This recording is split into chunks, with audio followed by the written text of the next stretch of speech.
obtendo o seu cultivo e o seu fruto. Deus lhes deu poder. Pastor, que poder é esse? Quando eu entendi que Deus nos chamou para ser próspero, que Deus nos chamou para ser fecundo, que Deus nos chamou para multiplicar, que Deus nos deu poder para cultivar e colher os frutos, o Senhor nos conduziu na sua palavra para uma promessa a qual o Senhor havia feito no Evangelho de Jesus, segundo escreveu Lucas, capítulo 24, versículo 49. Ei! Esperai até que sejais revestidos de todo poder. Aí eu entendo a promessa que Jesus havia feito para os seus. E naquele momento havia 500, a qual Jesus fez a promessa. Só que de 500 ficaram dentro da casa apenas 120. Só que dos 120 que ficaram dentro da casa, eles esperavam pela promessa. Quem espera pela promessa? Quem está esperando pela promessa?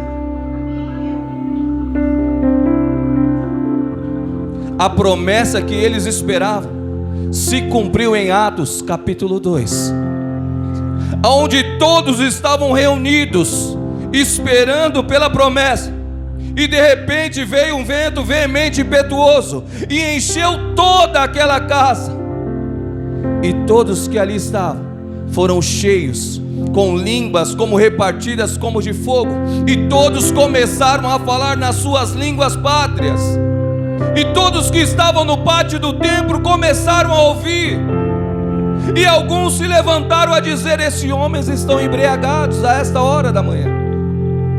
Agora vai se levantar Pedro, cheio do Espírito Santo, e ele começa, meu amado irmão, minha amada irmã, a anunciar as boas novas acerca do reino. E eu quero te dizer que naquele momento, cheio de poder, cheio do Espírito Santo, quando ele lança a semente, nós vamos ler no capítulo 2, no versículo 21, que quase 3.000 almas se renderam ao Senhor. Mas sabe o que me chama a atenção, meu amado irmão? Que eles não apenas vieram para Cristo, mas o texto vai dizer que além de se achegar ao Senhor, eles foram batizados. Eles saem de uma vida, eles morrem para o mundo, para ter uma nova vida em Cristo Jesus.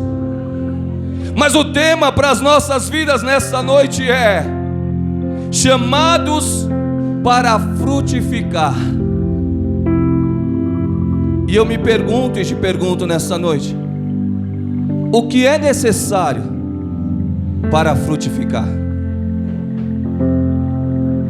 Porque nós pensamos em colheita. Sim, tem o tempo da colheita, mas até chegar no tempo da colheita, o Senhor me deu direção de duas coisas, e é sobre essas duas coisas que eu quero ministrar nessa noite. Primeiro, é necessário uma terra boa. Quando o semeador ele sai a semear, ele tem a semente, ele está semeando a semente, mas a diferença é aonde a semente cai. Tem semente que vai cair à beira do caminho, tem semente que vai cair em meio aos espinhos, tem semente que vai cair em meio às pedras, mas a semente que cai numa terra boa, essa sim vai germinar. Então não é só ter a semente, é aonde a semente está caindo. Aqui é uma terra boa, aqui é uma terra boa, aqui é uma terra boa, porque terra na Bíblia são dois sinônimos: lugar e coração. Você é uma terra boa? Eu ouvi poucos glória. Eu vou melhorar então essa frase. Nós somos uma terra boa.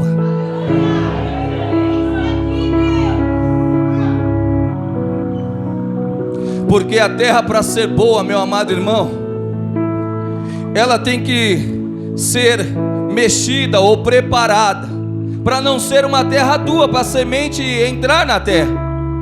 A terra tem que ser adubada, a terra tem que possuir nutrientes. Não é em qualquer tipo de terra que se planta a semente. Não entendi, pastor. Essa vai doer em mim agora, irmão. Não lance pérolas aos porcos.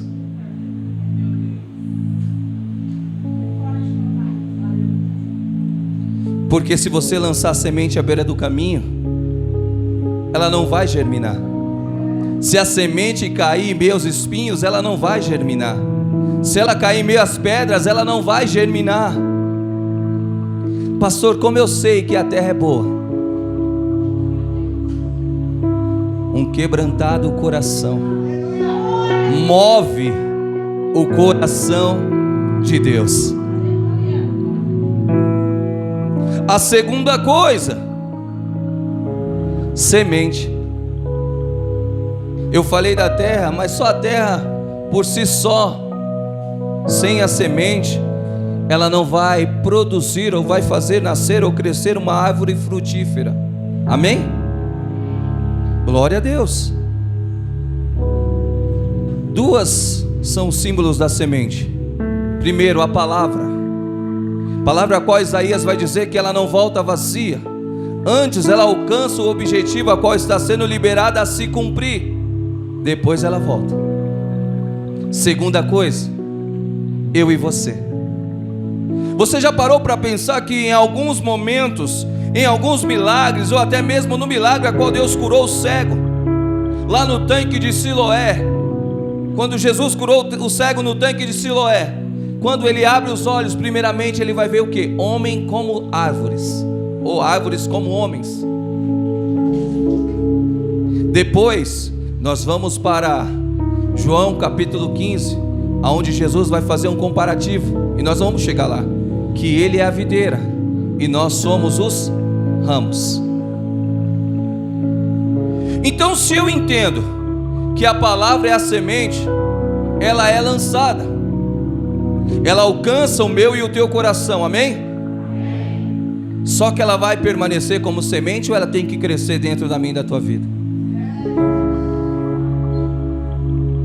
Aí eu me pergunto, como está a palavra dentro de mim? O salmista vai dizer: eu guardei a tua palavra no meu coração, para não pecar contra ti. A tua palavra é lâmpada para os meus pés e luz para os meus caminhos. Como está a palavra dentro de mim? Já passou de semente e germinou e se tornou um broto. Já passou de um broto e está crescendo, está criando raiz.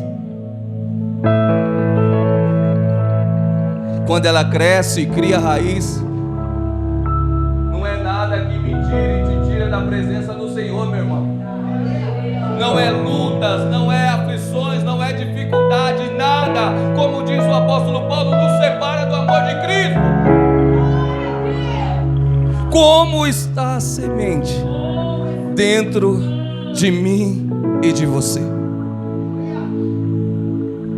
Só que agora eu vou passar para outra parte. Eu como semente.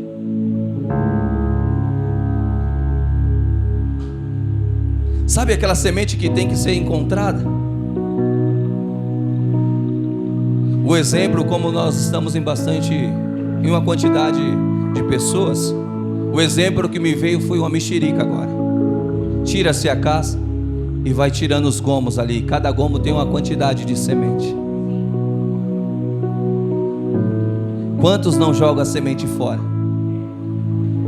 Quantos disseram para mim e para você: não tem mais jeito? Mas o Senhor pegou essa semente. lançou numa terra. A terra aqui se chama Cristo vive em nós. A terra é um ministério onde você congrega.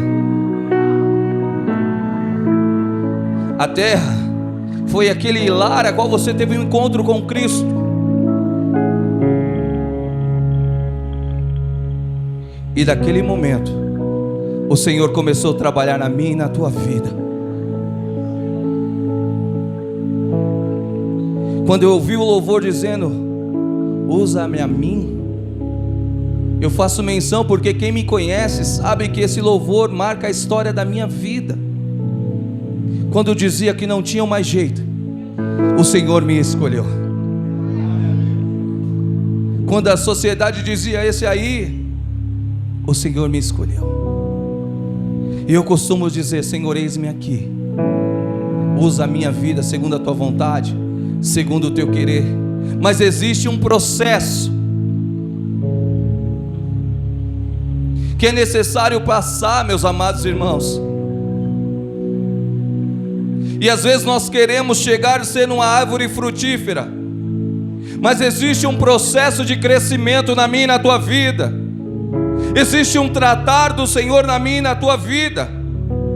Porque se nós não vigiarmos, começa a crescer do meu e do teu lado ervas daninhas, que começa a roubar as nossas forças.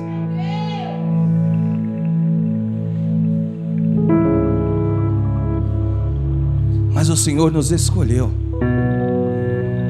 e chamados somos para frutificar.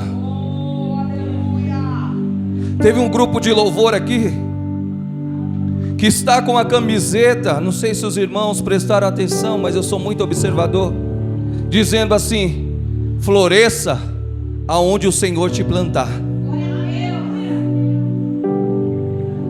E no exato momento que os meus olhos bateram nesta camiseta, o Senhor me levou lá em Gênesis capítulo 37, aonde os irmãos de José, ao observar que ele está vindo com os seus corações cheios de ódio e de maldade, intentaram tirar a vida desse menino, desse jovem. Eles pegam esse menino e vão lançar ele numa cisterna. Só que essa cisterna está sem água, está vazia. Então lançaram ele numa cova que estava vazia. E nesse exato momento que o grupo estava adorando aqui, eu conseguia contemplar, meus amados irmãos, esse cenário, onde José estava ali dentro desta cova.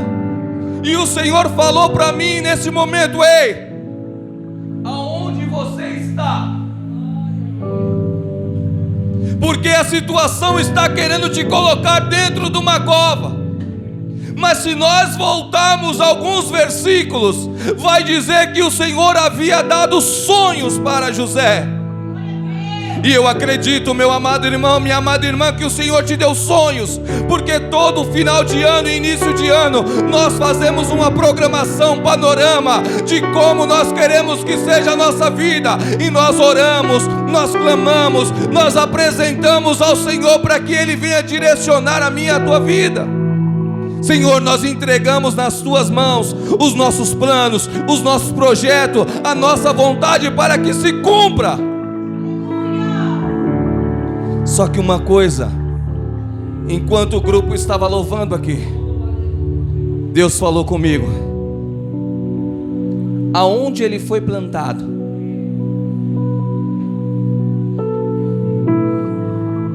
ele vai para o Egito, mas antes de ir para o Egito, ele estava numa cova, numa terra boa.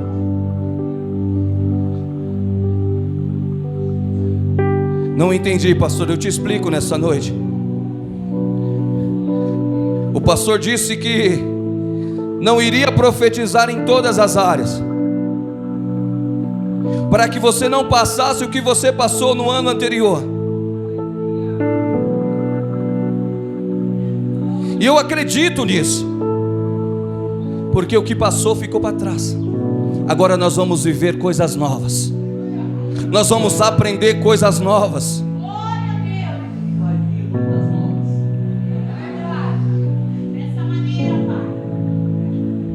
Porque não tem conquista, não tem vitória, se não houver luta, se não houver batalha. Está dentro da cova, mas ainda está na terra prometida. Vão levar ele para o Egito, ele vai ser vendido. Só que enquanto transportam ele para lá, ele já havia sido plantado numa terra boa. Aí nós entoamos aqui: quem já pisou no Santo dos Santos, em outro lugar, não sabe viver. Ele estava no Egito, mas ele não viveu o comum do Egito.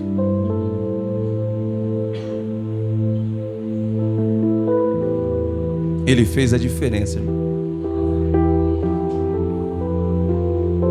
Ele estava na casa de Potifar, mas não se deixou contaminar com a mulher de Potifar.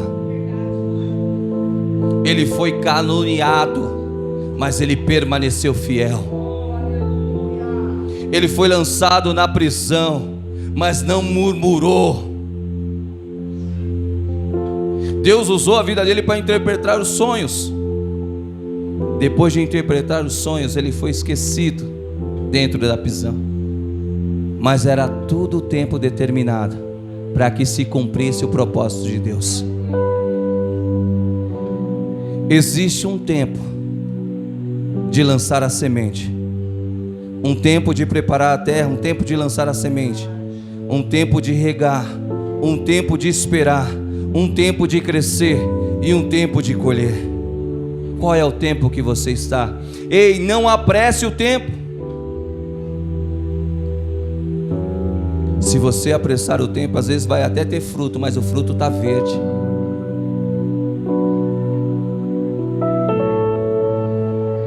O que é necessário para frutificar? Chamados fomos para frutificar. Ah, pastor, então é só ser uma árvore frutífera. Aí eu me pergunto e te pergunto nessa noite. Vou perguntar só para mim, tá, irmãos? Que tipo de fruto eu estou dando?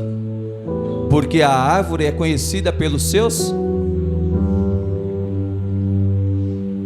Eu vou ler 3 passagens para falar de Israel. Porque nós fazemos menção na palavra do Senhor que quando José ele vai para o Egito, no momento da fome que veio, entrou uma família no Egito, a família de José. Mas quando Deus opera milagres e maravilha, a família que entrou se torna uma nação. Quando Deus vai tirar a nação, Ele tira com mão forte do Egito. Só que esta nação, Salmos 80, verso do 8 ao 12, eu vou só fazer uma leitura. Diz que Israel era uma pequena videira que se espalhou por toda a terra, mas os seus muros foram derrubados e as suas uvas foram arrancadas. O que eu aprendo? Não basta ser uma videira que dá frutos, eu preciso ter segurança. Sabe quando nós fazemos menção da narrativa de Neemias, que queimaram os muros, derrubaram as portas, ou queimaram as portas, derrubaram os muros? Neemias, ele vai orar e sente no coração a direção do Senhor para voltar e restituir, reconstruir. Por quê? A casa que estava sem porta e sem muro, qualquer um pode entrar. Não entendi, pastor. se eu não tiver alguém que cuide de mim, eu posso até dar frutos, mas os frutos serão arrancados, serão tirados, serão roubados.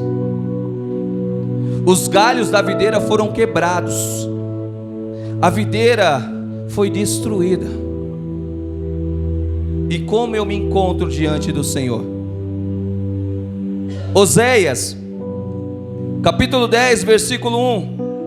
Israel é comparado a uma videira carregada de uvas, mas quanto mais ela produzia, mais construía altares e ídolos.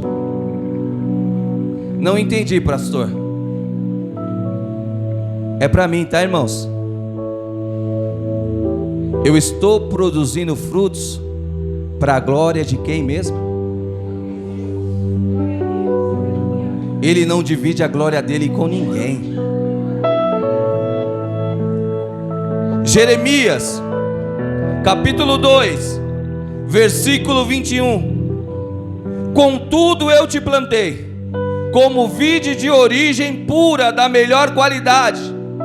Como você se transformou em uma videira silvestre e degenerada? Como eu disse, a nação foi nascida em Deus, mas a mesma nação que foi nascida em Deus, que era pura, deixou de ser e passou a adorar imagem e escultura. Não basta ser uma videira para dar fruto, a árvore é conhecida pelos seus frutos. Mas Jesus, no Evangelho de Jesus, segundo escreveu João, capítulo 15, ele vai fazer um contraponto do que eu falei nesta noite, dizendo: eu, Jesus, sou a videira verdadeira. Israel até se tornou uma videira, mas ela não era legítima mais, ela perdeu a sua origem, e os frutos a qual ela estava dando já não eram mais dignos. Mas Jesus está dizendo: ei, eu sou a videira verdadeira, e aí estende para mim, para você, e vós sois os ramos. Aquele que permanecer em mim e eu nele, esse eu limpo para que dê mais frutos. O que é necessário para dar frutos? Aí Jesus está nos ensinando agora, no capítulo 15. O que, pastor? Está enxertado na videira. E não apenas eu estar nele, ele tem que estar em mim.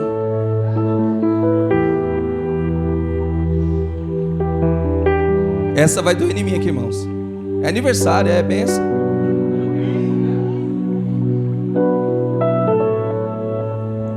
Se eu digo que estou nele e ele não está em mim, naquele grande dia ele vai dizer: apartai-vos de mim, maldito, porque eu não vos conheço. Mas Senhor, eu preguei, Senhor, eu profetizei, Senhor, eu curei no teu nome. Apartai-vos de mim. Mas agora ele está dizendo: ei, seja enxertado em mim. Eu acredito que as mulheres aqui saibam mais do que eu, que eu não sou muito de cuidar de planta. Eu tentei cuidar de uma ali, não deu muito certo não, irmãos. Eu dei uma orquídea para a esposa, tentei cuidar dessa orquídea, até agora não nasceu nenhuma flor.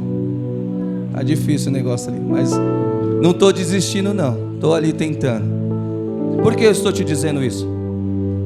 Porque tem momento que para fazer o enxerto, você tem que cortar um talo, um pedaço do ramo. Só que você corta esse pedaço e vai numa árvore frutífera e faz um corte ali nessa árvore. E quando você faz um corte nessa árvore, você pega aquele galho, aquele ramo que você cortou, só que você não pode cortar reto. Existe uma estratégia, você corta em meio diagonal. Pastor, o que o senhor vai querer dizer com isso? Aguenta só um pouquinho. Aí você faz um corte diagonal assim. Aí você pega esse galho, esse ramo, e vai inserir ali no tronco da árvore que você fez um corte. E depois você vai passar ali um filme ou um plástico para que ambas se tornem uma só.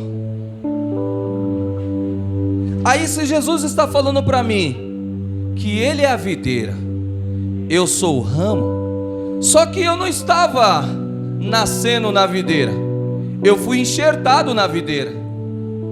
Não entendi, pastor.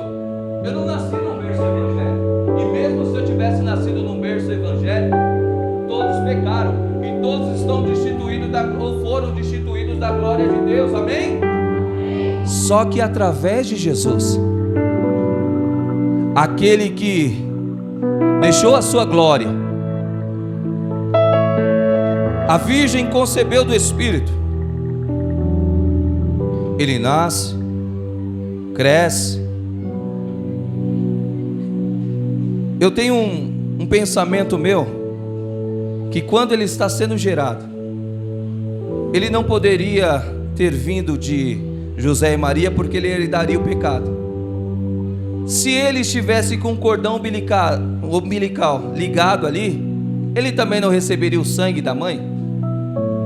Então o milagre é maior do que nós imaginamos. Aí ele cresce, aí vai iniciar o seu ministério, opera milagres e maravilhas no meio do povo.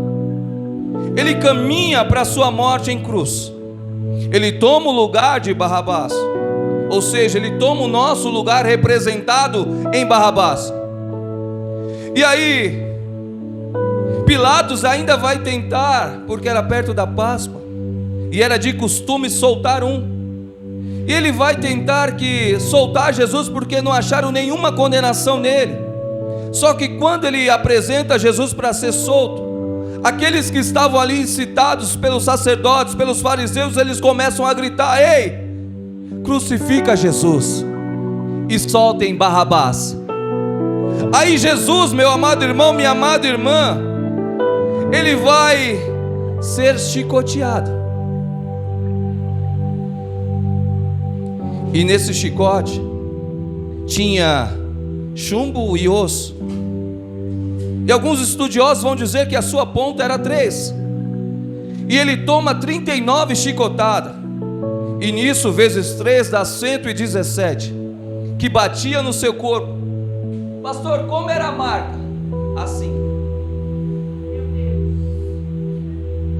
Que batia no seu corpo. Só que quando ela batia, ela afundava na pele ou no corpo, no couro, e saía rasgando. A coroa que foi colocada na sua cabeça perfurou a sua cabeça, coroa de espinhos. Só que quando ele diz, após ele dizer: Pai, está consumado, e entregar o seu espírito, um dos soldados vem com uma lança e vai o transpassar do seu lado. E naquele momento que ele transpassa, ele puxa a lança e sai um pouco de água misturada com um pouco de sangue. Pastor, por que o senhor está dizendo isso? Porque na morte de Cristo nós somos enxertados nele.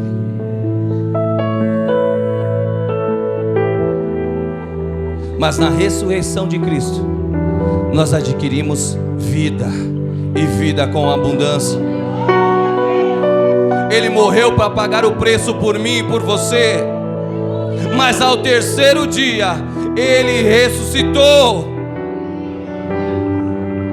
Sabe, meus amados irmãos, e no momento que nós nos achegamos a Ele, Ele se apresenta a nós. Só que dessa vez através do Espírito Santo, o Consolador, a qual na sua ascensão Ele veio para habitar dentro de mim e de você. Nós lemos e falamos da promessa que se cumpriu lá em Atos, mas essa promessa está viva dentro de mim e de você. Aí nós somos chamados para dar frutos ou frutificar.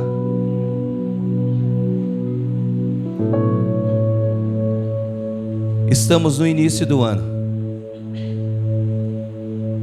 Aí eu me pergunto nessa noite: quantas sementes eu já lancei sobre a terra?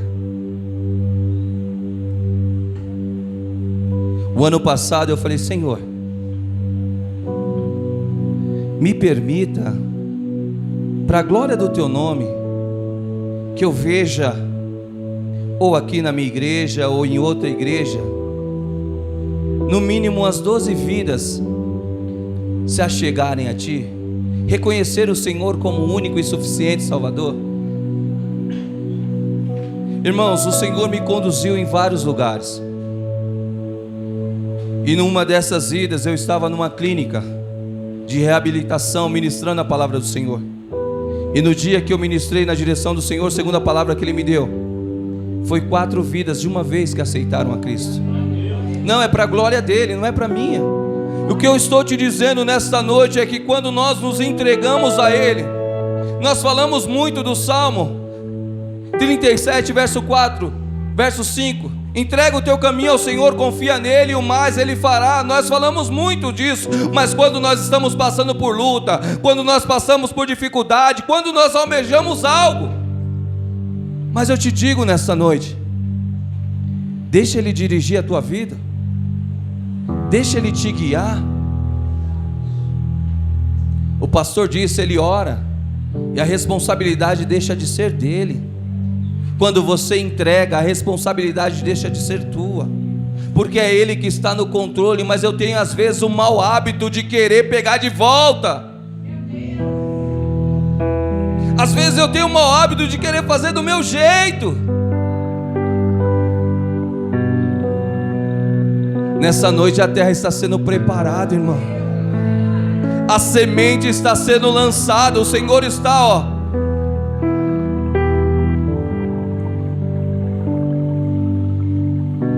será um ano de colheita, sim. Mas você já parou para pensar que aquele que colhe, ele tem que trabalhar preparando a terra?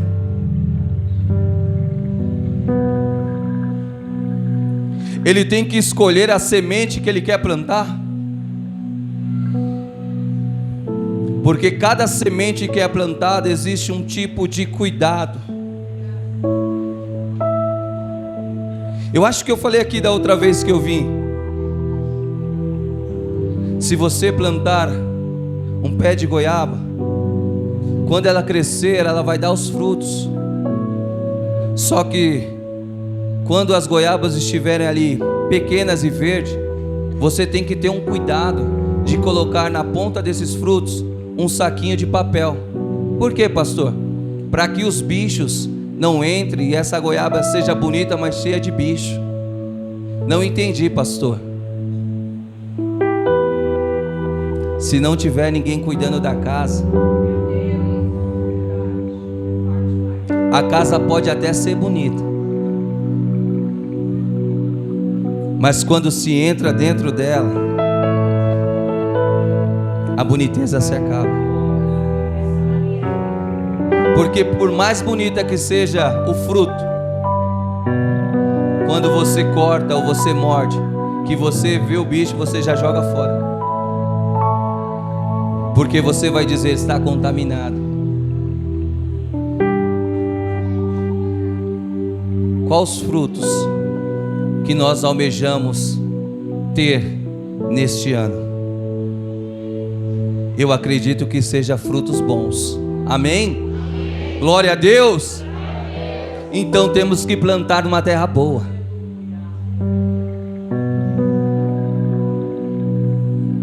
Estando numa terra boa, aí eu vou continuar com a frase do pastor: a responsabilidade deixa de ser nossa. Pastor, o Senhor te usou muito, porque quando a responsabilidade deixa de ser nossa, eu volto no começo do versículo dizendo: meu pai é o agricultor, porque a responsabilidade é dele, é ele que vai estar cuidando, é ele que está no controle. Aí nós podemos dizer: todas as coisas cooperam para o bem daqueles que amam a Deus, ou andam ou vivem segundo os teus propósitos. Meus amados irmãos, eu acredito Eu acredito que esse ministério já está pequeno. Eu acredito, o pastor falou aqui, eu acredito que só está no tempo da terra ser preparada. O Senhor veio preparando a terra. Só que quando se prepara a terra, pastor Everaldo, na terra se acha muitas coisas que tem que ser tirada. Você não vai plantar a semente aonde tem lixo, aonde tem plástico, aonde vai ter coisas que impedem a semente de crescer, de germinar. Às vezes é necessário, quando mexe a terra, tirar algumas coisas. Eu entendo isso, eu sei disso. Mas é o ano de você descansar, da terra descansar. Sabe o que é interessante? Que mesmo no ano da terra descansar, ela dava fruto. O Senhor está no controle, meus amados irmãos. Cabe a nós, como cristãos, frutificar, dar frutos, porque realmente nós somos chamados para isso. Chamados para dar frutos, mas não qualquer fruto, frutos bons, frutos bons, frutos bons, porque nós vamos apresentar ao Senhor os nossos frutos. Amém? Eu quero nessa noite, com a permissão do pastor, te fazer um convite. Eu sei que é um aniversário, é uma festa, mas quem sabe como você chegou aqui é o Senhor. Eu não conheço todos. Eu conheço o pastor Everaldo, eu conheço o Rômulo, eu conheço algumas vidas porque nós crescemos junto. Eu conheço o pai do pastor Everaldo, Félix, porque ele ajudou a cuidar de mim quando eu era pequeno. Então eu conheço alguns há muito tempo, mas muitos eu não conheço. Mas quem te conhece está presente em nosso meio, porque Ele é onipresente, Ele está em todos os lugares, Ele é onisciente, Ele sabe de todas as coisas, e Ele é o Todo-Poderoso, que pode transformar a tua vida, mudar a tua história, assim como mudou a minha. Eu te faço um convite nesta noite. Na verdade, nós queremos dizer, para ficar mais claro, se você quer o aceitar como o seu único e suficiente Salvador, mas na verdade é Ele que tem que nos aceitar. Eu quero te perguntar nessa noite, se você quer mudar a história da sua vida, permitir que o Senhor, nessa noite, torne visível o teu nome no livro da vida, para que você possa ter direito à salvação e à vida eterna. Pastor, eu trilhei esse caminho por um tempo, eu até fui uma árvore boa e frutífera, mas em algum momento, pastor, os meus muros foram derrubados, os meus galhos foram quebrados e os frutos tirados, e eu deixei de ser uma árvore boa e passei a ser uma árvore ruim, que produzia maus frutos. Mas nessa noite, o Senhor está te chamando para se reconciliar com Ele. O filho pródigo, ele saiu, mas o pai em todo o tempo estava de braços abertos, esperando pelo filho. O Senhor não desistiu de você. E eu quero saber se há alguém em nosso meio que quer aceitar Jesus ou se reconciliar com Ele. Levante as suas mãos, vem aqui na frente. Eu não conheço, mas o Senhor te conhece. Para que esta festa seja completa,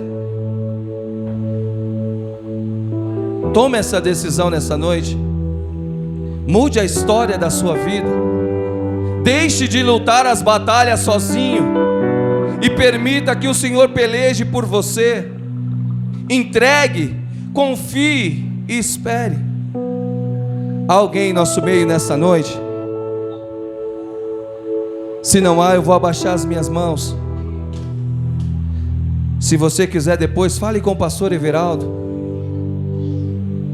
E eu acredito, meu amado irmão, que Ele realmente faz tudo novo, de novo. Amém? Chamados fomos para frutificar.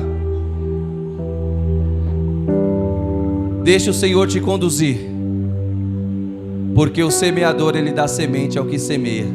Amém? Aplauda o Rei Jesus. Vamos orar, vamos orar. Glória a Deus. Se coloque sobre os vossos pés.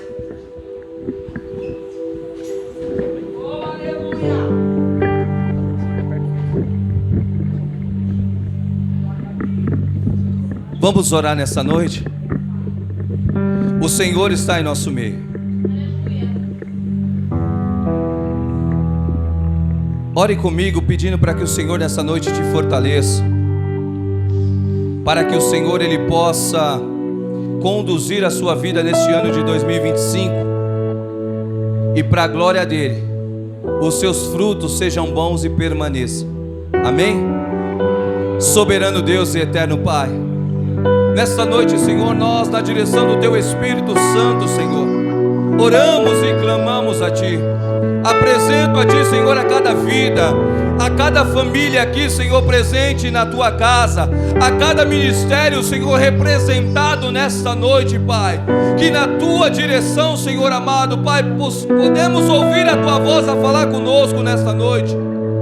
As Tuas palavras vieram de encontro às nossas vidas, Pai.